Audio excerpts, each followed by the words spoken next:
Malaysia mencatat sejarah baru dalam pengukuhan pertahanan maritim menerusi upacara penamaan dan pelancaran kapal misi pesisir Batch 2 LMSB-2 pertama milik Tentera Laut Diraja Malaysia TLDM di limbungan kapal di Istanbul.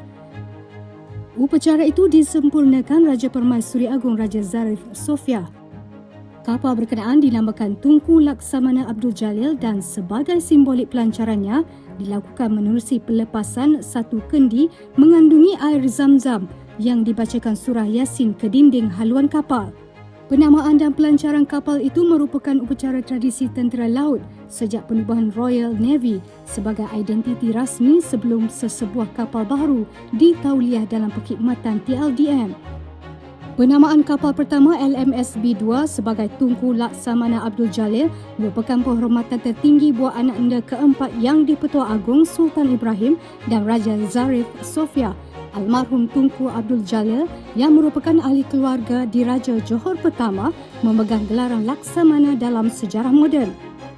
Kapal kelas Tunku berasaskan reka bentuk kapal korvet kelas Ada oleh syarikat pertahanan Turkiye Savunma Teknolojileri Mühendislik STM dengan panjang keseluruhan 99.56 meter dan keluasan 14.42 meter itu merupakan aset tempur terkini TLDM yang direka untuk operasi pelbagai dimensi. Kejayaan pelancaran itu turut menyaksikan kemajuan kejuruteraan yang signifikan apabila kapal tersebut akan memulakan fasa setting to work STW dan integrasi sistem peperangan dan penderia di kapal. Selain memperkasakan armada TLDM, pembinaan LMSB-2 menzahirkan keberkesanan kerjasama strategik antara Malaysia dan Turkiye, terutamanya dalam aspek pemindahan teknologi di antara dua negara.